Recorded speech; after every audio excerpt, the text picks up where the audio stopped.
O you bloody idiot, تم جیسے کم ظرف اور کم ذات کمین لوگ ہوتے ہی ایسے ہیں، ذرا سی اہمیت کا مل جائے اپنی اوقات بھول جاتے ہیں۔ یہ سن کر تو وہاج کی رگوں میں خون کے بجائے آگ دوڑنے لگی تھی۔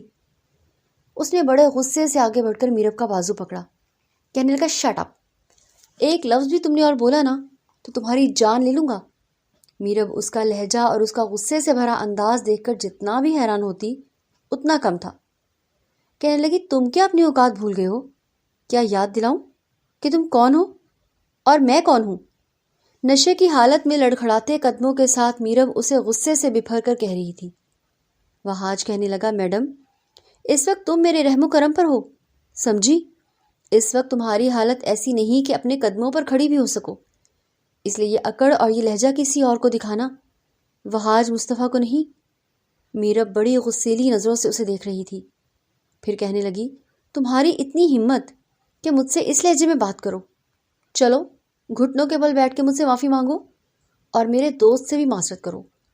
وہ کہنے لگا اگر تم گاڑی میں 2 منٹ کے اندر نہیں بیٹھی نا تو تمہارے اس دوست کا وہ حشر کروں گا کہ اپنی شکل نہیں پہچان پائے گا۔ بیٹھو گاڑی میں، وہاج غصے سے چلایا تھا۔ سامنے کھڑا نوجوان بھی نشے میں دھت تھا، کہنے لگا کہ میرب تم اس کی گاڑی میں نہیں بیٹھو گی، اسے کہو پہلے مجھ سے معافی مانگے، ورنہ یاد رکھنا اس کی بدتمیزی تمہیں بہت مہنگی پڑے گی۔ یہ سن کر وہاج نے میرب کا بازو پکڑا اور گاڑی کا فرنٹ ڈور کھول کر اسے دھکیلتے ہوئے بٹھایا تھا اور پھر زور سے گاڑی کا دروازہ بند کیا۔ پھر اس نوجوان کے پاس آ کے اس کا گریبان پکڑ لیا، کہنے لگا کیا کرو گے تم؟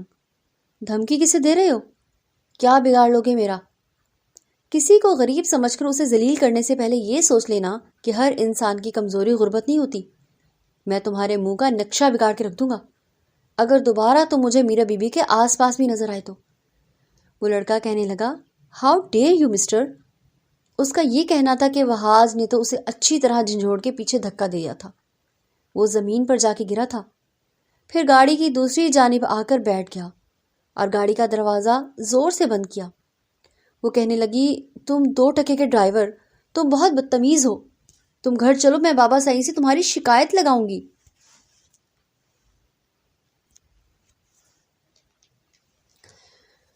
میرب نشے میں تھی، کوئی ہوش نہیں تھا کہ کیا بول رہی ہے۔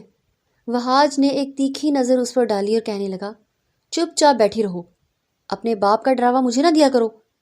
وہاج مصطفیٰ کسی سے نہیں ڈرتا، نہ تم سے، نہ تمہارے باپ سے، اور نہ ہی تبریز حویلی والوں میں رہنے والے مقین سے۔ میری یہ بات کان کھول کر سن لو، آئندہ میں نے تمہیں کسی بھی اجنبی لڑکے کے ساتھ یہ بےہودگی کرتے دیکھا جو تم آج کر رہی تھی تو یاد رکھنا کہ جان لے لوں گا تمہاری۔ جس قدر وہ غصے میں تھا میرب نشے میں بھی اسے حیرت سے دیکھ رہی تھی، کہنے لگی او شٹ اپ، تمہاری جرت کیسے ہوئی مجھ سے اس لہجے میں بات کرنے کی؟ تم شاید اپنی اوقات بھول گئے ہو۔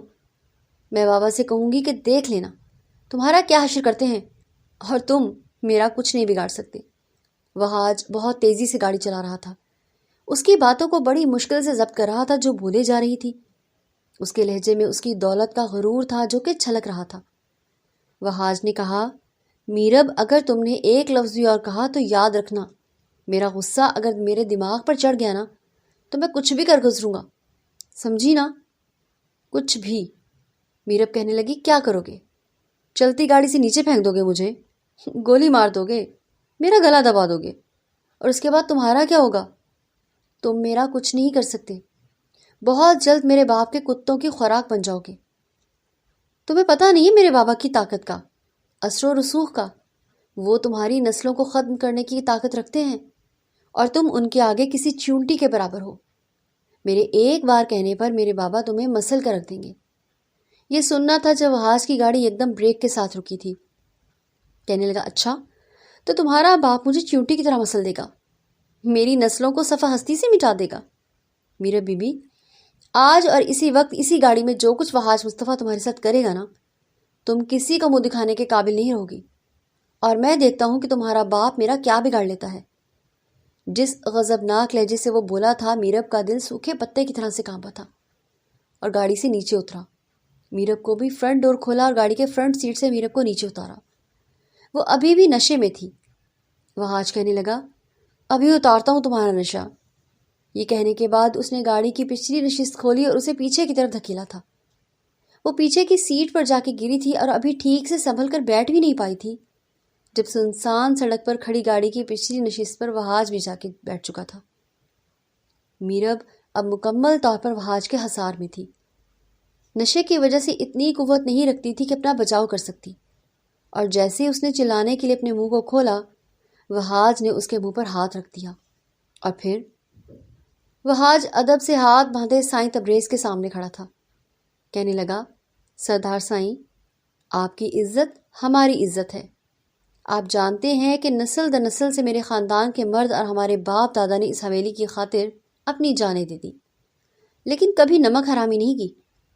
تبریز کہنے لگا کہ میرب میری اکلوتی بیٹی ہے، اپنے 3 بھائیوں کی اکلوتی بہن ہے۔ تم جانتے ہو کہ وہ میرے جگر کا ٹکڑا ہے اور اس کے معاملے میں ذرا سی بھی کوتاہی برداشت نہیں کروں گا۔ تبریز سائی نے بڑے غصے اور دبدبے سے یہ بات وہاج مصطفیٰ کو سمجھائی تھی۔ کہنے لگا، صاحب جی، جان دے دوں گا لیکن بی بی صاحبہ پر آنچ بھی نہیں آنے دوں گا، آپ مجھ پر بھروسہ کر سکتے ہیں۔ تبریز کسی بھی نوجوان ڈرائیور کو رکھنے کے حق میں نہیں تھا، لیکن جو کچھ پچھلے دنوں اس کی بیٹی کے ساتھ ہوا تھا، وہاج مصطفیٰ نے اس کی جان بچائی تھی۔ وہ شہر سے گاؤں آ رہا تھا۔ شہر میں وہ ہاسٹل میں رہتا تھا اور حال ہی میں اس نے BBA کا ایگزام دیا تھا۔ گاؤں میں اپنے گھر آ رہا تھا جب اس نے تبریز سائی کی گاڑی بڑی تیزی سے سنسان سڑک پر جاتی ہوئی دیکھی۔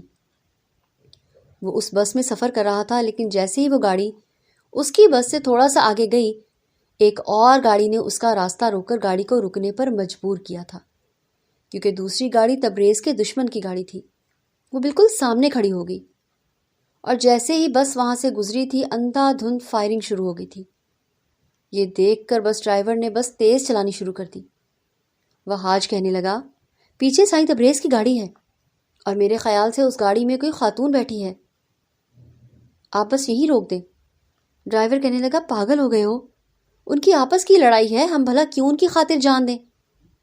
وہ کہنے لگا، بس 2 منٹ کے لیے بس روک دیں، کیونکہ مجھے ہر حال میں تبریز کی گاڑی میں بیٹھے مسافر کو بچانا ہے۔ ڈرائیور نے 2 منٹ اپنی بس کو ہلکا کیا تھا اور وہاج تیزی سے نیچے اترا۔ تبریز کی گاڑی کو چاروں طرف سے گھیر لیا گیا تھا۔ اس نوجوان گاڑی کے شیشے توڑنے کی کوشش کر رہے تھے۔ وہاج بھاگتا ہوا ان کے پاس آیا اور جیسے ہی وہ وہاں پہنچا، اس نے سوچنے سمجھنے کا وقت بھی نہیں دیا اور ان نوجوانوں میں سے ایک سے لڑ جھگڑ کر پسٹول حاصل کر لی اور باقیوں کے سروں پر تنگ کر کے کہنے لگا، یہاں سے چلے جاؤ، اگر سائیں تبریز کی گاڑی کو یا اس کے اندر بیٹھے مسافروں کو تم لوگوں نے پریشان کرنے کی کوشش کی تو میں تم لوگوں کو گولیوں سے بھون دوں گا۔ یہ کہنا تھا کہ سارے نوجوان اپنی گاڑی میں بیٹھ کر چلے گئے اور کہنے لگے، اس بار تو سائیں تبریز بچ گیا، اگر اگلی بار ہمارے وار سے بچ نہیں پائے گا۔ جب ڈرائیور نے دیکھا کہ وہ گاڑی جا چکی ہے تو فوراً گاڑی کا دروازہ لاک کھول کر باہر آ گیا اور وہاج مصطفیٰ سے پوچھنے لگا، تم کون ہو؟ وہ کہنے لگا، میں ان کے پرانے وفادار ڈرائیور کا بیٹا ہوں، اور جیسے ہی میں نے آپ کی گاڑی دیکھی تو مجھ سے رہا نہیں گیا۔ اس وقت وہاج کا پتہ چلا کہ گاڑی میں سائیں تبریز کی بیٹی میرا بیٹھی ہوئی تھی۔ ڈرائیور نے وہاج کو بھی گاڑی میں بٹھا دیا۔ جب گاڑی حویلی میں گئی تو میرا بے حد گھبرائی اور ڈری ہوئی تھی۔ گاڑی سے اتر کر سیدھا اپنے باپ کے پاس گئی اور کہنے لگی، بابا صاحب، اگر یہ نوجوان ہمیں وقت پر نہ بچاتا تو ہم مر چکے ہوتے۔ تبریز نے وہاج سے اس کے بارے میں پوچھا تو پتہ چلا کہ وہ ڈرائیور کا بیٹا ہے، کافی سالوں سے شہر میں تھا اور وہیں اپنی تعلیم کا سلسلہ مکمل کر رہا تھا۔ اس لیے تبریز سائی نے اس کو میرب کے ڈرائیور کے طور پر رکھ لیا، کیونکہ وہ 6 فٹ کا طاقتور نوجوان تھا، لیکن نہ ہی وہ جاہل گنوار تھا اور نہ ہی کسی کی بات سننے کا عادی۔ وہ کڑیل جوان تھا، طاقتور بھی تھا اور لڑنا بھی جانتا تھا۔ ڈرائیور تو وہ بن گیا تھا، لیکن میرب کی بدتمیزی برداشت کرنے کے موڈ میں بالکل نہیں تھا۔ پہلے تو میرب کا رویہ وہاج سے بہتر تھا، وہ اس سے بات کرنے کی کوشش بھی کرتی تو وہ اپنے کام سے کام رکھنے کا عادی تھا۔ حالانکہ دیکھنے میں میرب بے حد خوبصورت تھی، لیکن وہاج نے اسے کبھی آنکھ بھر کر نہیں دیکھا تھا۔ وہ میرب کی باتوں کا جواب بھی کم دیتا تھا۔ میرب کی دوستی کالج کی امیر اور آوارہ لڑکیوں سے ہو گئی، جو اسے آہستہ آہستہ نشے کا عادی بنانے لگی۔ اکثر اسے نشے کے چاکلیٹس دیتی تھی۔ اور میرب ان نشے کے چاکلیٹ کی عادی ہو گئی تھی۔ پھر نشے کی سگریٹ بھی اپنی دوستوں کے ساتھ مل کر پینے لگی، لیکن اب تو یہ حال تھا کہ وہ سگریٹ کے بغیر رہتی ہی نہیں تھی۔ سگریٹ اپنے بیگ میں ڈال کر اپنے کمرے میں پینے لگتی۔ اس کی اس عادت سے سب ناواقف تھے۔ ایک بار اس نے سائیں تبریز سے کہا کہ وہ اپنی دوست کی پارٹی میں جانا چاہتی ہے۔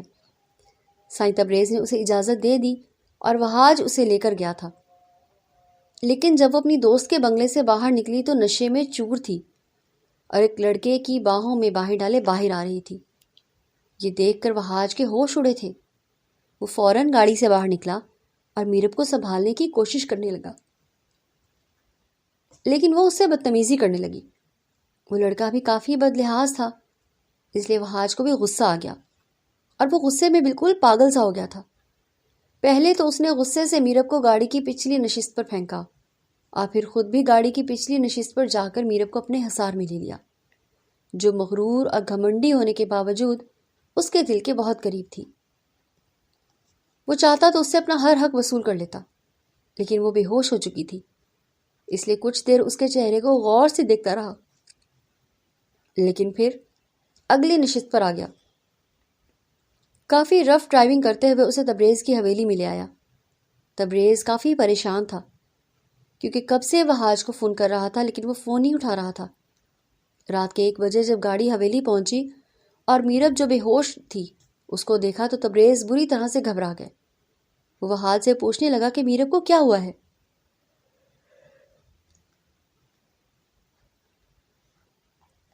وہ کہنے لگا، صاحب جی، آپ کی بیٹی نشے میں تھی اور مجھے لگتا ہے کہ وہ اچھی لڑکیوں میں اٹھتی بیٹھتی نہیں ہے۔ یہ سن کر تبریز کا بھروسہ وہاج پر اور بھی زیادہ ہو چکا تھا اور وہاج یہی چاہتا تھا۔ اگلے روز جب میرب کو ہوش آیا تو والدہ نے اس کی کالج کی پڑھائی چھڑوا دی، اور جب میرب کو پتہ چلا کہ وہاج کی وجہ سے اس کے گھر والوں کو اس کی حرکتوں کا علم ہوا ہے تو وہ غصے سے پاگل ہونے لگی تھی، اور دوسری طرف اسے نشے کی طلب بھی ہوئی تھی۔ وہ نشہ نہ ملنے پر اسے سب سے زیادہ غصہ وہاج پر آ رہا تھا۔ 2 دن سے وہ اپنے کمرے میں بند تھی اور تیسرے دن یہ دھماکہ ہوا کہ اس کے بابا سائیں اس کی شادی کروا رہے ہیں۔ یہ سن کر اسے بہت غصہ آیا تھا۔ دوسری جانب یہ خبر آج اگر کسی کو دھماکے کی طرح سے پھٹی تھی۔ جو کچھ پہلے ہو چکا تھا وہ ناقابل یقین تھا، لیکن ابھی بھی اسے اپنی آنکھوں کے سامنے بہرحال میرب کی شادی کسی اور سے ہوتے ہوئے نہیں دیکھ سکتا تھا، اس لیے اسے کچھ کرنا تھا اور اسے 1 دن کے اندر اندر ہی کرنا تھا۔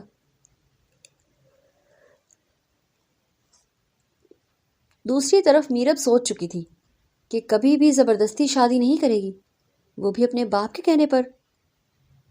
وہ بہت ضدی تھی اور اڑیل بھی تھی، ہر بات اپنی منوانے کی عادی تھی۔ پہلے تو اس نے اپنی والدہ کو صاف انکار کر دیا کہ وہ شادی نہیں کرے گی، لیکن اس کی ماں کہنے لگی کہ تم اپنے باپ اور بھائیوں کے غصے سے واقف نہیں ہو کیا؟ وہ لوگ فیصلہ کر چکے ہیں، انکار کرو گی تو جتنی محبت تم سے کرتے ہیں نا اتنی نفرت بھی کرنے لگ جائیں گے، اور ویسے بھی تمہیں آزادی اس لیے نہیں دی گئی تھی کہ تم اس کا غلط فائدہ اٹھاؤ۔ وہ کہنے لگی، اس ڈرائیور کے بچے کو تو میں چھوڑوں گی نہیں، اس نے جھوٹ بولا ہے، میں کوئی نشہ نہیں کرتی۔ اس کی والدہ کہنے لگی کہ بس اب کچھ نہیں ہو سکتا، ویسے بھی تمہاری شادی کل بھی وہیں ہونی تھی جہاں تمہارے بابا چاہتے تھے۔ اگر تم چاہتی ہو کہ کوئی بھی تماشا نہ لگے تو چپ چاپ شادی کر لو۔ میرب اس لڑکے کی سے شادی کرنا چاہتی تھی جس نے اسے نشے کا عادی بنایا تھا اور شادی کے خواب بھی دکھائے تھے۔ میرب چاہتی تھی کہ وہ یہاں سے بھاگ جائے۔ اس نے اپنے موبائل سے اس لڑکے کو فون کیا کہ وہ اسے یہاں سے بھگانے میں اس کی مدد کرے، لیکن وہ لڑکا کہنے لگا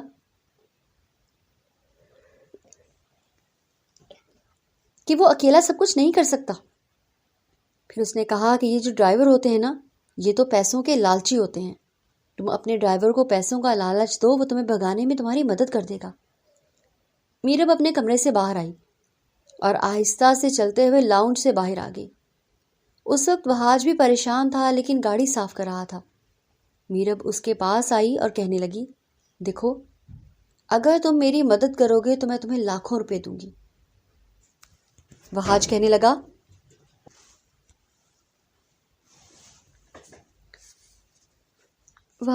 کون سی مدد؟ تو میرب کہنے لگی کہ میرا باپ جو ہے نا وہ میری شادی کرنا چاہتا ہے، لیکن میں وہاں شادی نہیں کرنا چاہتی۔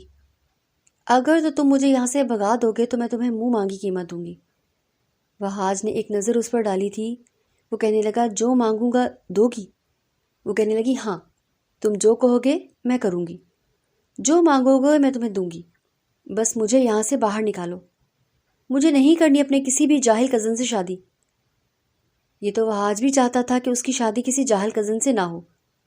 وہ کہنے لگا آج ویسے بھی تمہاری والدہ نے تمہیں بازار لے کر جانا ہے تمہاری شادی کی شاپنگ کے لیے، میں وہیں سے تمہیں لے کر بھاگ جاؤں گا۔ یہ سن کر وہ بہت خوش اور مطمئن ہو گئی تھی۔ وہ کہنے لگا تم اپنے کمرے میں جاؤ کیونکہ چوکیدار ہمیں ہی دیکھ رہا ہے اور پھر ہم پر شک کرے گا۔ میرا بڑی خوش ہو کر اپنے کمرے میں واپس لوٹی تھی۔ اس نے اپنے بوائے فرینڈ سے بھی کہہ دیا تھا کہ وہ آج گھر سے بھاگ جائے گی۔ دوپہر ہوتے ہی میرب کی والدہ اس کے کمرے میں آئی اور کہنے لگی جلدی سے تیار ہو جاؤ، ہمیں تمہاری شادی کا جوڑا خریدنا ہے۔ وہ بھی فوراً تیار ہو گئی۔ دونوں ماں بیٹی بازار کے لیے نکل تھیں۔ وہاج ان کے ساتھ ساتھ ہی تھا۔ اس کے بعد اس کی ماں جو بھی جوڑا اس کے لیے پسند کرتی وہ انکار کر دیتی تھی۔ وہ کافی تھک چکی تھی، اس لیے کہنے لگی کہ اسی مال کے اوپر کچھ دیر بیٹھ کر کچھ کھا لیتے ہیں، مجھے بہت بھوک لگی ہے۔ میرب انہیں اوپر لے گئی اور کہنے لگی امی آپ یہاں بیٹھ کر کچھ کھا لیں، مجھے ایک جوڑا بہت پسند آیا ہے، میں ذرا وہ ڈرائیور کے ساتھ جا کے خرید کے لے آتی ہوں۔ اس کی والدہ ویسے بھی بہت تھکی ہوئی تھی، اس لیے وہ کہنے لگی ٹھیک ہے۔ پھر انہوں نے اسے اچھی خاصی رقم اپنے پرس سے نکال کر میرب کو پکڑا دی۔ اس نے کہا کہ چلو میرے ساتھ۔ پھر وہاج اسے وہاں سے سیدھا نیچے لے کر آ گیا۔ پھر سیدھا گاڑی میں بیٹھ کر وہ لوگ یہاں سے نکل چکے تھے۔ میرب بہت خوش تھی۔ وہ کہنے لگی ایسا کرو تم مجھے اسی دوست کے گھر چھوڑ دو جہاں میں اس دن پارٹی والے دن گئی تھی۔ اب تمہارا کام ختم، تمہیں کتنے پیسے چاہیے وہ تم مجھے بتا دو، میں تمہیں دے دوں گی۔ وہاج کہنے لگا اچھا ٹھیک ہے، لیکن وہ گاڑی کہیں اور ہی رواں دواں تھی۔ آدھے گھنٹے بعد میرب نے جب دیکھا تو الگ راستوں میں اسے گاڑی چلاتے دیکھ کر کہنے لگی یہ تم مجھے کہاں لے کر جا رہے ہو؟ لیکن وہاج نے کوئی بھی جواب نہیں دیا۔ گاڑی لاک تھی اور جب تک وہاج نہ چاہتا گاڑی کھل نہیں سکتی تھی۔ ایک سنسان سڑک پر اس نے گاڑی کو روک دیا اور وہیں ایک اور گاڑی موجود تھی جہاں ڈرائیور بھی موجود تھا۔ وہاج نے پھر میرب سے کہا کہ نیچے اترو۔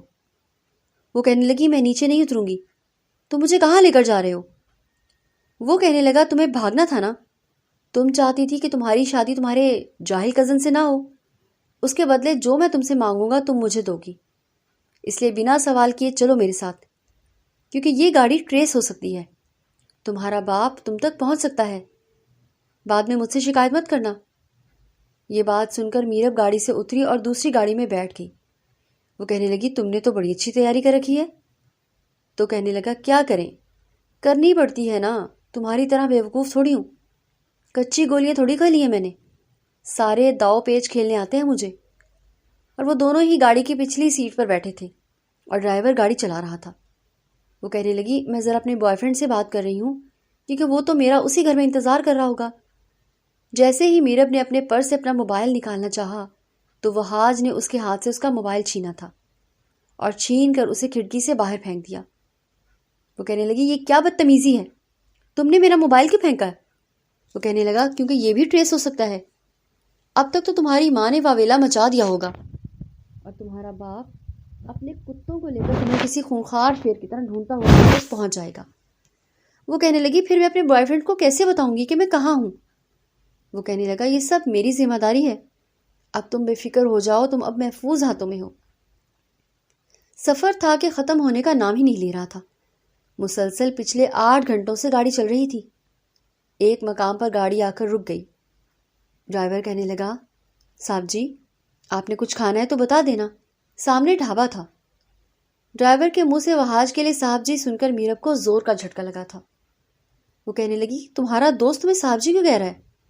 وہاج کہنے لگا کیونکہ میں اب امیر جو ہونے والا ہوں، ظاہر ہے تمہیں بھگا رہا ہوں اور پھر تم نے جو کہا ہے کہ جو مانگوں گا تم مجھے دو گی، تو میں غریب تو نہیں رہوں گا نا، صاحب جی بن جاؤں گا۔ یہ سن کر میرب کچھ تذبذب کا شکار ہوئی تھی۔ وہ کہنے لگی کتنے پیسے مانگ لو گے مجھ سے اس کے؟ وہ اس کے قریب ہوا، اس کی آنکھوں میں دیکھنے لگا، کہنے لگا تمہارا سب کچھ اب میرا ہی تو ہے، میں تم سے تمہارا سب کچھ مانگ لوں گا۔ میرب اس سے نظریں چرا گئی تھی۔ پتہ نہیں اس کی نظر کی وارفتگی نے اسے کچھ الجھن سی محسوس ہوئی تھی۔ وہ کہنے لگی، دیکھو میرے پاس صرف 15 لاکھ ہی اکاؤنٹ میں ہے، میں اس سے زیادہ تمہیں نہیں دے سکتی۔ یہ سن کر وہ حاج کہنے لگا، یہ کیا بات ہوئی؟ دعوے تو تم نے بہت بڑے کیے تھے، 10-15 لاکھ سے میرا کیا ہوگا؟ مجھے تو سب کچھ چاہیے، میں نے اپنی جان پر کھیل کر تمہیں بچایا ہے۔ وہ کہنے لگا، اچھا ٹھیک ہے، گاڑی سے اترو، کچھ کھا لو، پیسوں کی بات ہم لوگ گھر جا کر لیں گے، اب یہ لین دین تو ہمارا جاری ہی رہے گا نا۔ وہ کہنے لگی، میں سمجھی نہیں تمہاری بات کا مطلب، تم کہنا کیا چاہتے ہو؟ وہ کہنے لگا، کھانا کھا لو، خالی پیٹ کچھ سمجھ نہیں آتا، مجھے بھی بہت بھوک لگی ہے۔ یہ کہہ کر وہ گاڑی سے نیچے اتر گیا اور پھر میرب بھی اس کے پیچھے گاڑی سے نیچے اتر گئی تھی۔ وہ حاج کی ہمراہی میں ہی وہ قدم اٹھا کے ڈھابے پر جا کے بیٹھ گئی۔ جب انہیں کھانا کھاتے دیکھا تو وہ کہنے لگی، میں یہ سب نہیں کھاؤں گی، مجھے ہائیجینک فوڈ کھانے کی عادت ہے۔ یہ سن کر وہ حاج کہنے لگا، اب تم میرے ساتھ ہو اس لیے تمہیں یہی سب کھانا پڑے گا جو میں کھاتا ہوں، اور جہاں جہاں سے میں کھاتا ہوں اتنے زیادہ نخرے میں تمہارے نہیں اٹھا سکتا۔ ویسے بھی تم میری مطلوبہ رقم مجھے نہیں دے رہی۔ ویٹر اس کے پاس آرڈر لینے آ گیا، پھر اس نے کھانا منگوایا۔ لکڑی کے تختے سے بنے ہوئے تھے جس میں پرانے سے قالین بچھے ہوئے تھے۔ وہ وہیں پر بیٹھ گیا۔ اس وقت ڈرائیور ایک طرف بیٹھ گیا تھا۔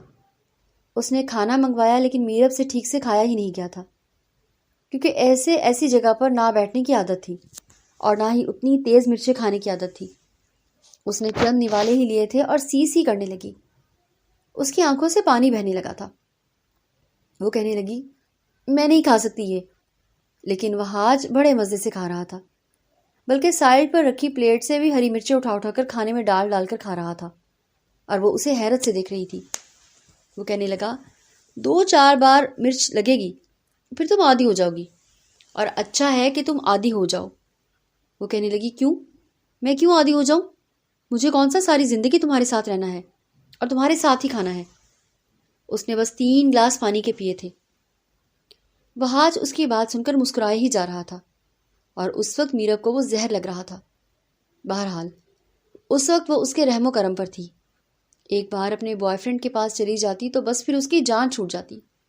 وہ حاج کہنے لگا، دیکھو آگے کا سفر اور بھی زیادہ طویل ہے، 8 گھنٹے سے پہلے گاڑی نہیں رکے گی، اس لیے تمہیں جو کھانا ہے کھا سکتی ہو۔ وہ کہنے لگی، ایسا کرو مجھے بس چپس اور بسکٹ وغیرہ لے دو، میں اسی سے گزارا کر لوں گی۔ سامنے ہی ایک چھوٹی سی پان کی دکان تھی، وہاں سے وہ حاج نے اسے چپس اور بسکٹ وغیرہ خرید کر دے دیے۔ باقی کا سفر بھی ایسے ہی گزرا تھا۔ کچھ دیر تو وہ سنسان سڑکیں دیکھتی رہی، لیکن اس کے بعد جیسے ہی رات کا اندھیرا ہوا تو وہ سو چکی تھی۔ سوئے سوئے وہ اپنا سر وہ حاج کے کندھے پر رکھ چکی تھی۔ چہرے پر بلا کی معصومیت تھی، لیکن اتنی ہی وہ ضدی تھی اور اڑیل تھی، اور اتنی ہی معصوم بھی تھی، اور اس وقت اسے بے وقوف بھی لگ رہی تھی۔ بہرحال جو بھی تھی اس کی تھی۔ گاڑی جب حویلی کے سامنے پہنچی تو ہارن کی آواز سے چوکیدار نے دروازہ کھولا۔ میرب کی بھی ہارن کی آواز سے آنکھ کھل گئی تھی۔ جب اس نے دیکھا تو وہ بڑے مزے سے وہ حاج کے کندھے پر سر رکھے سو رہی تھی۔ فوراً ہڑبڑا کر اٹھ کے پیچھے ہٹی تھی، لیکن جب ایک حویلی نما گھر دیکھا تو نافہمی سے وہ حاج کو دیکھنے لگی اور کہنے لگی، یہ تم مجھے کہاں لے کر آئے ہو؟ وہ حاج کہنے لگا، نیچے اترو گی تو خود ہی پتہ چل جائے گا تمہیں۔ جیسے ہی وہ نیچے اترا تو وہاں ہر ملازم اسے جی صاحب کہہ رہا تھا۔ میرب تو اسے دیکھ کر حیران تھی۔ کچھ دیر بعد ایک بوڑھی سی خاتون باہر آئی۔ اسے دیکھ کر فحاج فوراً سے ان کی طرف بڑھا۔ اس نے اپنا سر جھکا کر ان کے آگے کیا اور ان کے ساتھ لگ گیا۔ اس کا ماتھا چومنے لگی اور کہنے لگی، بیٹا تم آ گئے؟ تو وہ کہنے لگا، جی اماں میں آ گیا۔ کہنے لگی، بیٹا یہ لڑکی کون ہے؟ کسے ساتھ لے کر آئے ہو؟ میرب تب تک گاڑی سے نیچے اتر گئی تھی۔ وہ حیرانگی سے حویلی دیکھ رہی تھی۔ وہ کہنے لگا، یہ لڑکی وہی ہے جس سے آپ نے میرا نکاح بچپن میں کیا تھا، یہ آپ کی بہو ہے۔ یہ سن کر جتنی حیرت اس عورت کے چہرے پر تھی، اس سے کئی زیادہ حیرت میرب کے چہرے پر تھی۔ اس کی والدہ کے ہونٹ کپ کپائے تھے، ان کی آنکھوں سے آنسو بہنے لگے، اور وہ کہنے لگی، یہ تبریز سائیں کی بیٹی ہے، میرب ہے۔ پھر وہ تیز قدموں سے چلتی ہوئی میرب کے پاس پہنچی اور وہ بڑی اجنبی نظروں سے انہیں دیکھ رہی تھی۔ تو کبھی وہاج کو، وہ اب ہاتھ باندھے اسی کو دیکھ رہا تھا۔ اس کی والدہ نے اسے دونوں ہاتھوں سے پکڑ کر گلے لگایا تھا، اس کا ماتھا چوما اور پھر اس کے رخسار پر پیار کرنے لگی۔ وہ کہنے لگی، ماشاءاللہ سے کتنی پیاری ہو گئی ہے، کتنی بڑی ہو گئی ہے، میں نے تو پہچانا ہی نہیں کہ جاپانی گڑیا بڑی ہو کر اتنی خوبصورت ہو جائے گی۔ میرب فوراً سے پیچھے ہٹ گئی تھی۔ پھر وہ وہاج کے پاس آ گئی اور کہنے لگی، یہ کون ہے اور تم مجھے کہاں لے کر آئے ہو، اور تم کون ہو؟ تو وہ کہنے لگا، تمہارا شوہر ہوں اور تم میری بیوی ہو۔ اب میں نکاح پر نکاح تو نہیں ہونے دے سکتا تھا نا، اس لیے تمہیں لے کر آ گیا یہاں اپنے گھر۔ ہاں، یہ ہے کہ تم نے میرا بہت بڑا مسئلہ حل کر دیا۔ پہلے تو مجھے تمہیں زبردستی لانا پڑتا، تمہارے باپ اور بھائی سے چھپ کر، لیکن تم تو خود بھاگنے کے لیے تیار تھی، اس لیے میرا آدھے سے زیادہ کام تو تم نے خود ہی آسان کر دیا۔ خیر، جو بھی ہوا اچھے کے لیے ہوا۔ وہ کہنے لگا، کچھ بھی، تم مجھے کچھ بھی کہو گے اور میں تمہارا اعتبار کر لوں گی؟ کیا تم نے مجھے بیوقوف سمجھ رکھا ہے؟ میں اچھی طرح سے جانتی ہوں کہ میری کسی سے شادی نہیں ہوئی۔ وہاج کہنے لگا کہ 4 سال کی بچی کو اتنا اندازہ نہیں ہوتا کہ اس کی شادی کس سے ہوئی ہے اور کس سے نہیں ہوئی۔ تمہارے ولی جانتے ہیں، اور ان کی رضامندی سے ہی تم میرے نکاح میں آئی تھی۔ اب وہ مکر گئے ہیں تو اس کا مطلب یہ تھوڑی ہے کہ میرا نکاح منسوخ ہو گیا ہو۔ وہ کہنے لگی، مجھے یہاں نہیں رہنا، مجھے واپس جانا ہے، میں تم سے کچھ اور ڈیل کر کے آئی تھی۔ وہاج نے اسے غصے سے دیکھا تھا۔ پھر وہ کہنے لگا، بے غیرت نہیں ہوں میں کہ اپنے گھر کی عزت کو اس کے عاشق کے پاس چھوڑاتا۔ جتنا غصہ تمہارے باپ اور بھائیوں کی رگوں میں دوڑ رہا ہے نا، اتنا ہی میری رگوں میں بھی دوڑ رہا ہے۔ تمہارے لیے میں غیر نہیں ہوں، تمہارے پھپھو کا بیٹا ہوں۔ یہ سن کر میرب کے ہوش اڑے تھے۔ اس نے اپنے باپ سے سنا تو تھا کہ اس کی ایک پھپھو بھی تھی، لیکن اب ان سے ان کے کوئی تعلقات نہیں ہیں۔ لڑائی اور جھگڑے کی بنیاد پر تبریز سائیں اپنی بہن سے نہیں ملتا تھا، لیکن اس کے علاوہ اسے کچھ یاد نہیں تھا۔ پر وہ یہ بھی نہیں جانتی تھی کہ نہ اسے پتا تھا کہ بچپن سے وہ اپنی پھپھو کے بیٹے کی منکوحہ ہے۔ کنیز بیگم میرب کے پاس آ گئیں اور کہنے لگی، بیٹا میرے ساتھ اندر چلو، میں تمہیں سب کچھ بتا دوں گی۔ لیکن اس نے بڑی بے دردی سے اپنا ہاتھ جھٹکا تھا۔ وہ کہنے لگی، دور رہے مجھ سے، ہاتھ مت لگائے مجھے، نہیں جانا مجھے اندر، اور میں ایسا کوئی رشتہ نہیں مانتی۔ وہاج غصے سے اس کے پاس آیا اور کہنے لگا، میں یہ برداشت نہیں کروں گا کہ تم میری ماں کے ساتھ بدتمیزی سے پیش آؤ۔ میں جانتا ہوں کہ تمہارے باپ نے تمہارا دماغ کافی حد تک خراب کر رکھا ہے، بدلحاظی اور بدتمیزی تمہاری عادت بن چکی ہے، لیکن یہاں تمہیں بالکل الف کی طرح سے سیدھا رہنا پڑے گا، ورنہ تم سوچ بھی نہیں سکتی کہ میں تمہارا کیا حال کروں گا۔ بڑے غصے اور غضبناک لہجے سے وہاج نے اس سے بات کی تھی۔ پہلی بار اسے اس کے لہجے سے ڈر لگا تھا۔ کنیز بیگم کہنے لگی، وہاج تم چپ رہو، میرا بیٹا تم میرے ساتھ آؤ۔ وہ میرب کا ہاتھ پکڑ کر اسے حویلی کے اندر لے گئی۔ کافی بڑی حویلی تھی۔ پھر وہ ایک کمرے میں لے جا کر اسے کہنے لگی، تم یہاں آرام کرو، کافی تھکی ہوئی آئی ہو، کچھ کھانا ہے تو مجھے بتاؤ بیٹا، میں تمہیں ملازموں سے بنوا دیتی ہوں۔ وہ رونے لگی اور کہنے لگی، مجھے زہر دے دے، مجھے نہیں رہنا یہاں پر۔ دیکھیں آنٹی، آپ جو کوئی بھی ہیں، میں کسی اور سے محبت کرتی ہوں، آپ کا بیٹا مجھے دھوکے سے یہاں لے کر آیا ہے۔ میرے گھر پہ یہ ڈرائیور کی نوکری کرتا تھا، میرے باپ کو پتا ہوتا کہ یہ اصل میں کیا ہے تو اس کے اتنے ٹکڑے کرتے کہ اسے پتا بھی نہیں چلتا۔ اور اب بھی میرا باپ اور بھائی چپ نہیں رہیں گے، وہ بہت نفرت کرتے ہیں آپ لوگوں سے۔ اسے نہیں پتا کہ اس نے کتنی بڑی مصیبت کو اپنے گلے ڈال لیا ہے۔ اسے کہیں مجھے واپس چھوڑ کر آئے، مجھے نہیں رہنا یہاں پر، اور میں ایسے کسی رشتے کو نہیں مانتی۔ کنیز بیگم اس کی بات سن کر کہنے لگی، اچھا تم رونا بند کرو، پہلے کچھ کھا لو، میں کہوں گی وہاج سے اگر تم یہ رشتہ نہیں نبھانا چاہتی تو زبردستی نہ کرے تمہارے ساتھ۔ وہ کہنے لگی، سچ میں اب مجھے یہاں سے باہر نکال دیں گی نا؟ تو وہ کہنے لگی، ہاں کیوں نہیں، پہلے بتاؤ کیا کھاؤ گی؟ تو وہ کہنے لگی، کچھ بھی جس میں مرچیں کم ہو۔ کنیز بیگم کہنے لگی، ٹھیک ہے، اچھا تو منہ ہاتھ دھو کے فریش ہو جاؤ، میں جلدی سے ملازمہ سے کہہ کے پلاؤ بنوا کر لیتی ہوں۔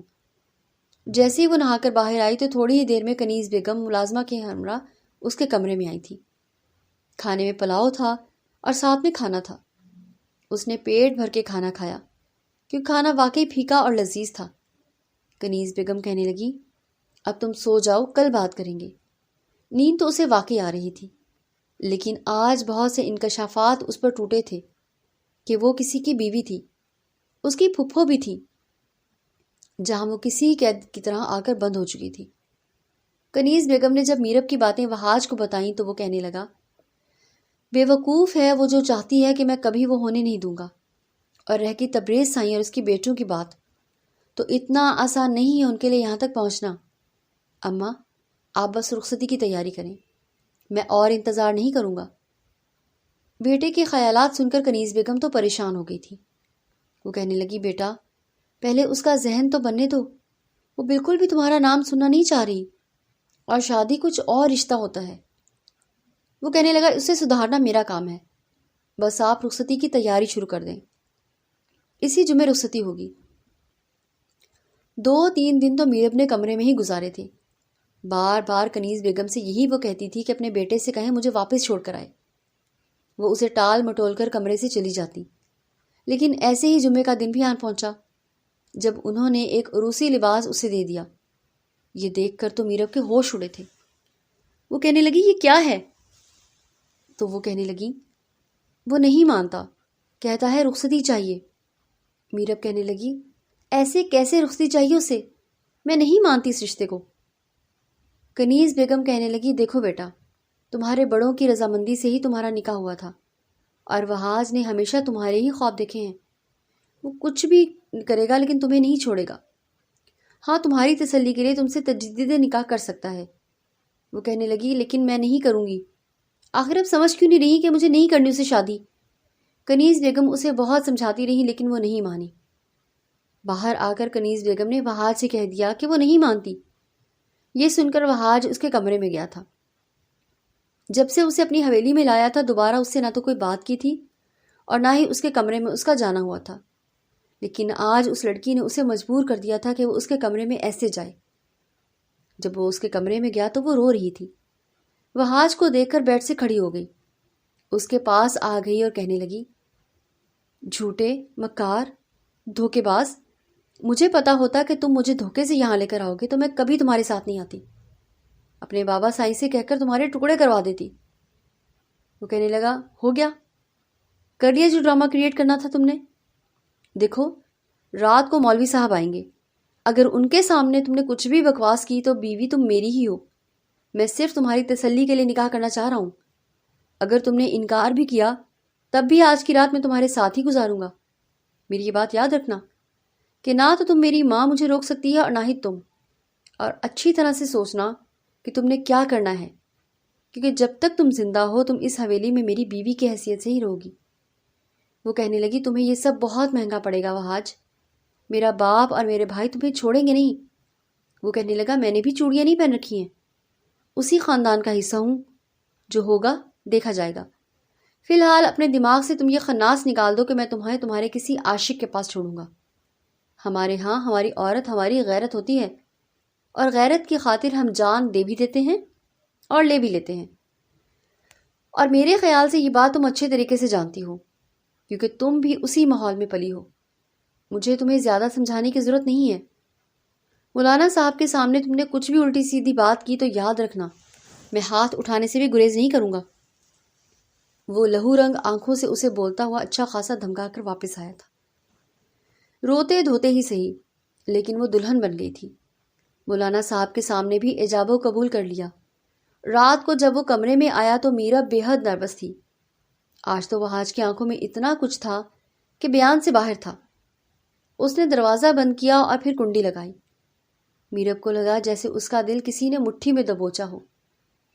وہ اس کے سامنے آ کر بیٹھ گیا اور اسے بڑے غور سے دیکھنے لگا، جو عروسی لباس میں ہلکے پھلکے میک اپ میں بھی قیامت ڈھا رہی تھی۔ اس نے جیب سے ایک ڈبی نکالی، اس کے اندر سے اپنے خاندانی کنگن نکالے اور اس کا ہاتھ پکڑ کر کنگن اس کی کلائی میں پہنا دیے، لیکن میرب نے اپنا ہاتھ کھینچ لیا تھا۔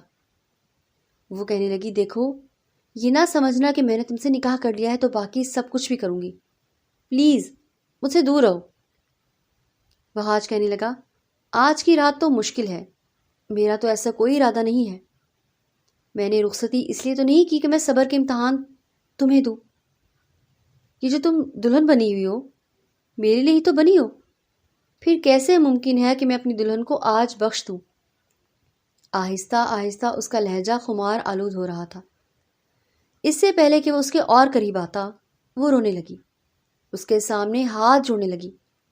وہ کہنے لگی، پلیز مجھ سے دور رہو، میں نہیں کرتی تم سے محبت، اور تم نے مجھے زبردستی اپنانے کی کوشش کی تو میں خود کو کوئی بھی نقصان پہنچا لوں گی، جان سے مار ڈالوں گی خود کو۔ یہ سن کر وہاج کچھ پیچھے ہٹا تھا۔ اسے اندازہ تھا کہ وہ کتنی ضدی ہے۔ دل میں کہیں یہ ڈر بھی لگنے لگا تھا، کہیں وہ سچ میں خود کو کوئی نقصان نہ پہنچا لے۔ وہاج کہنے لگا کہ ٹھیک ہے، بخش دیتا ہوں تمہیں آج کی رات، دے دیتا ہوں تمہیں وقت، لیکن یہ وقت مہینوں اور سالوں پر محیط نہیں ہوگا۔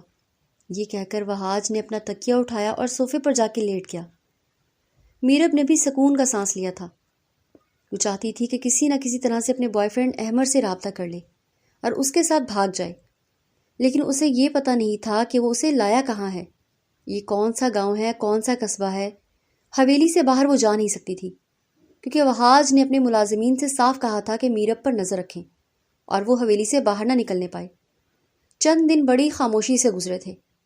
اس کے بعد وہاج اب اسے اپنے چھوٹے موٹے کام کرنے لگا تھا۔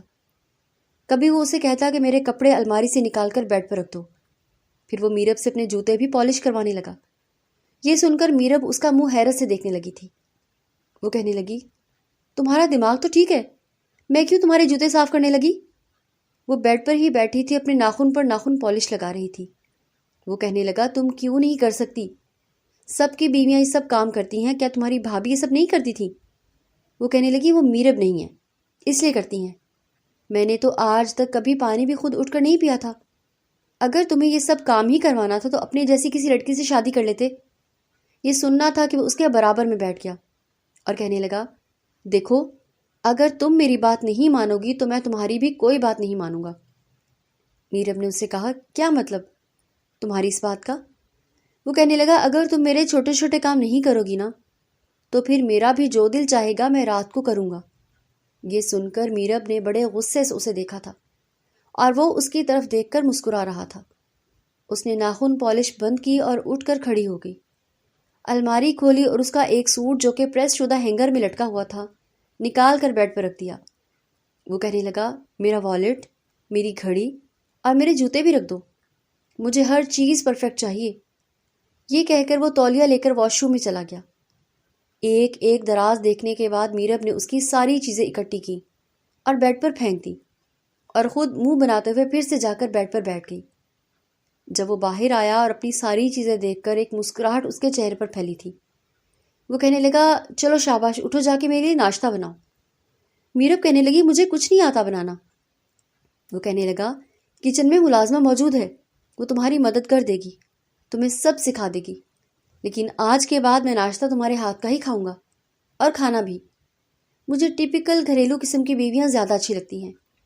میرب اٹھ کر کھڑی ہو گئی اور کہنے لگی، مجھے سے یہ سب کچھ نہیں ہوگا، مجھے نہیں آتا سب کچھ، اور ویسے بھی یہ سب کچھ کرنے کے لیے تمہارے لیے اتنی ملازمائیں کس لیے ہیں؟ وہ کہنے لگا کہ ملازمہ اور بیوی میں فرق ہوتا ہے، یہی تو سکھانا ہے تمہیں کہ تم میری بیوی ہو، ملازمہ نہیں، اس لیے میرے کام تم کرو گی، ملازمہ نہیں کرے گی۔ میرب یہ سن کر کچن میں آ گئی۔ کنیز بیگم پہلے ہی کچن میں ملازمین سے چائے ناشتہ بنوا رہی تھی۔ میرب کو دیکھ کر کہنے لگی، بیٹا کیا ناشتہ کرو گی؟ مجھے بتاؤ، میں تمہارا ناشتہ بنا دیتی ہوں۔ تو وہ کہنے لگی، آپ کا بیٹا آخر چاہتا کیا ہے؟ اسے آپ شرافت سے سمجھا دیں کہ میں اس کے ساتھ نہ تو زندگی گزارنا چاہتی ہوں اور نہ ہی گزاروں گی، میں اس کی نوکر نہیں ہوں جو اس کے لیے ناشتے بناؤں۔ ابھی وہ بات کر ہی رہی تھی کہ جب کچن کے دروازے پر وہاج کھڑا تھا۔ اس کی باتیں سن کر وہ اس کے پاس آ گیا۔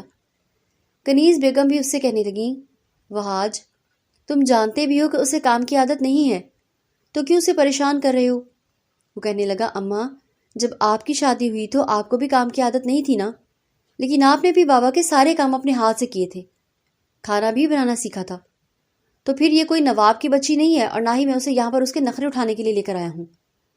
جس قدر وہ غصے میں تھا، میرب کنیز بیگم کے پیچھے جا کر کھڑی ہو گئی۔ وہ کہنے لگا، ناشتہ بنا رہی ہو یا میں تم سے اپنے طریقے سے بنواؤں؟ اور یاد رکھو، میری ماں کو میری شکایتیں لگانے کی تمہیں ضرورت نہیں ہے۔ کنیز بیگم کہنے لگی، بیٹا پیار سے بات کرتے ہیں، بیوی ہے تمہاری۔ وہ کہنے لگا پہلے بیوی والی حرکتیں تو سیکھ لے۔ اماں میں ناشتہ اسی کے ہاتھ کا کروں گا، اگر یہاں ملازمہ نے یا آپ نے اسے کچھ بھی بنا کر دیا تو پلیٹ اٹھا کر پھینک دوں گا، بڑے غصے سے کہہ کر وہ کچن سے باہر نکل گیا تھا۔ میرب تو یوں تھا کہ ابھی رو پڑے گی۔ وہ کہنے لگی بیٹا تم پریشان نہ ہو، ادھر آؤ میرے ساتھ، میں تمہیں بتاتی ہوں کہ کیسے بناتے ہیں۔ کنیز بیگم نے اسے آملیٹ بنانا سکھایا تھا۔ پیاز کاٹتے ہوئے اس کی آنکھوں سے پانی مسلسل بہہ رہا تھا، کچھ وہ رو بھی رہی تھی اور کچھ پیاز کی وجہ سے آنسو بہہ رہے تھے۔ ٹماٹر کاٹتے ہوئے 2 بار اس کا ہاتھ کٹتے کٹتے بچا تھا۔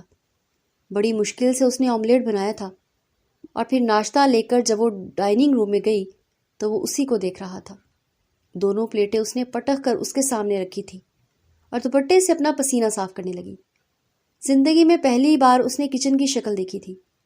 وہاج نے پہلا نوالا لیا اور کہنے لگا واہ، تم نے تو پہلی بار میں ہی کمال کر دیا۔ خیر پیاز ٹماٹر تو بہت موٹے موٹے کاٹے ہیں، لیکن کوئی بات نہیں، میں ایڈجسٹ کر لوں گا۔ اچھا رات کے کھانے میں چائنیز رائس کھاؤں گا، اماں سے پوچھ کر بہت مزے کے چاول بنانا، ٹھیک ہے؟ ناشتہ کرتے ہوئے اس کے تپے ہوئے چہرے کو دیکھ کر وہ مسکرا کر کہہ رہا تھا۔ وہ کہنے لگی میں کچھ نہیں بناؤں گی، مجھ سے نہیں ہوتے یہ سب کام، مجھے پتا ہوتا کہ تم مجھے اس لیے یہاں لائے ہو میں تمہارا قتل کروا دیتی۔ وہ کہنے لگا دیکھو مجھے انکار سننے کی عادت نہیں ہے، کام تو تمہیں کرنا ہی پڑے گا۔ وقت یوں ہی گزرنے لگا تھا۔ آہستہ آہستہ میرب کو کافی حد تک کام کرنے آ گئے تھے، لیکن وہ موبائل کی تلاش میں تھی کہ کب اسے موقع ملے اور وہ بھاگ جائے۔ ایک بار وہاج اپنے واش روم میں تھا، وہ نہا رہا تھا، لیکن اس کا موبائل باہر ہی پڑا تھا۔ جب میرب نے اس کا موبائل دیکھا تو فوراً سے موبائل اٹھایا، اپنے باپ کو فون کر دیا اور رو رو کر کہنے لگی کہ وہاج کوئی بھی ڈرائیور نہیں ہے، بلکہ وہ آپ کی بہن کا بیٹا ہے اور مجھے پتہ نہیں کہاں لے کر آ گیا ہے۔ بابا پلیز مجھے بچا لیں، مجھے نہیں رہنا یہاں پر۔ تبریز سائیں کو جب یہ بات پتہ چلی تو وہ غصے سے آگ بگولا ہو گئے تھے۔ پچھلے 1 مہینے سے وہ اپنی بیٹی کو دیوانوں کی طرح سے ڈھونڈ رہے تھے، لیکن سمجھ نہیں آ رہا تھا کہ اسے آسمان کھا گیا یا زمین نکل گئی۔ شک تو انہیں بھی وہاج پر تھا، لیکن یہ نہیں پتا تھا کہ وہ ان کی بہن کا بیٹا ہوگا۔ برسوں پرانی دشمنی یاد آنے لگی۔ بہن اپنے حصے کی جگہ مانگ رہی تھی جب تبریز نے انکار کیا، اور اس کے شوہر کو بھی غصہ آ گیا۔ بچپن میں کیا گیا بیٹی کا نکاح تو وہ اب تک بھول ہی گیا تھا اور تمام رشتے بہن اور بہنوئی سے ختم کر دیے تھے، لیکن یہ نہیں پتا تھا کہ اس کا بھانجا اپنی بیوی کو یوں لے جا سکتا ہے، سب کی آنکھوں میں دھول جھونک کر۔ جیسے ہی تبریز اور اس کے بیٹے وہاج کی حویلی میں پہنچے اور اندھا دھند فائرنگ کی تو وہاج کو بہت غصہ آیا تھا۔ وہ کہنے لگے ہماری بیٹی کو واپس کر دو ورنہ ہم تمہاری حویلی کو آگ لگا دیں گے۔ میرب بہت خوش تھی۔ وہ کہنے لگی مجھے چھوڑ دو، مجھے جانے دو۔ وہاج کہنے لگا میں نے تمہیں کیا تکلیف دی ہے؟ آج تک کبھی تمہیں کچھ کہا ہے؟ تم سے وہی کام کرواتا ہوں جو کہ ہر شوہر اپنی بیوی سے کرواتا ہے، لیکن پھر بھی تمہیں یہاں نہیں رہنا تو مت رہو، لیکن یہ بات یاد رکھنا کہ میں تمہیں کبھی طلاق نہیں دوں گا۔ اس نے میرب کو جانے کی اجازت دے دی تھی۔ وہ بھاگتے ہوئے لاؤنج سے باہر نکلی اور حویلی سے بھی باہر چلی گئی تھی۔ تبریز اسے اپنی حویلی میں لے کر آ گیا، لیکن یہاں آ کر اسے احساس ہوا تھا کہ وہ اپنا دل تو وہیں چھوڑ آئی ہے۔ جب سے آئی تھی اداس اداس سی تھی، بات بات پر اسے وہاج یاد آتا تھا، کبھی کنیز بیگم کا ممتا بھرا انداز یاد آتا، کتنا پیار کرتی تھی وہ اس سے۔ 1 مہینے بعد ہی تبریز نے جب اس سے کہا کہ وہ اسے خلا دلوا دے گا تو وہ رونے لگی۔ اسے اب نکاح کا مطلب سمجھ میں آ گیا تھا۔ وہ کہنے لگی بابا مجھے میرے سسرال چھوڑ آئیں، مجھے اب جا کر احساس ہوا ہے کہ مجھے اپنے شوہر سے محبت ہو گئی ہے۔ پھر وہ آپ کا سگا بھانجا ہے نا، اور تو اور پھپھو ہے نا، وہ تو میرے ساتھ کبھی بدسلوکی نہیں کی تھی، اور نہ ہی وہاج نے، میں نے ہی ان کو سمجھنے میں غلطی کر دی، اور آپ بھی یہ دشمنی چھوڑ دیں۔ تبریز خود بھی بہن کے لیے تڑپ اٹھا تھا۔ جب سے کنیز کی شکل دیکھ کر آیا تھا دل بے چین تھا۔ وہ یہی سوچ رہا تھا کہ بہن نے اگر وراثت سے حصہ مانگا تھا تو یہ جائز تھا اور اس کا حق تھا، اسے انکار نہیں کرنا چاہیے تھا۔ وہ اپنی بیٹی کو لے کر کنیز بیگم کی حویلی پہنچ گئے، بہن کو بھی اپنے ساتھ لگایا اور اپنے گزشتہ رویوں کی معافی بھی مانگی، اور وہاج کو بھی اپنے سینے سے لگایا۔ وہاج کی نظر میرا پر پڑی تو وہ حیران رہ گیا۔ کیونکہ اس کی متورم آنکھیں اور ستا ہوا چہرہ بتا رہا تھا کہ دل میں کہیں نہ کہیں محبت کی تڑپ جاگ اٹھی ہے۔ رات کو جب وہ کمرے میں آئی تو کافی شرمندہ تھی۔ وہ آ کر بیڈ پر بیٹھ گئی۔ وہاج کے پاس بیٹھ گئی تو وہ کہنے لگا، کیوں آئی ہو اب یہاں واپس؟ وہ کہنے لگی، تم نے اچھا نہیں کیا۔ وہاج کہنے لگا، اب کیا کیا ہے میں نے؟ تو وہ کہنے لگی، میرا سب کچھ چھین کر مجھے واپس بھیج دیا۔ میرا سکھ، چین، نیند، سب کچھ چرا کے پوچھ رہے ہو کیوں آئی ہو واپس؟ وہاج نے اس کے دونوں ہاتھ پکڑے تھے۔ وہ کہنے لگا، مجھے پتا تھا کہ نکاح کا بندھن کوئی نازک بندھن نہیں ہوتا، یہ دلوں کی ڈوروں کو باندھ دیتا ہے۔ میں جانتا تھا کہ تم ضرور میرے پاس آؤ گی۔ میر اپنے افسر اس کے سینے پر رکھ دیا اور کہنے لگی، مجھے معاف کر دو۔ وہاج نے اس کے ماتھے کا بوسہ لیا اور سارے فاصلے مٹانے لگا۔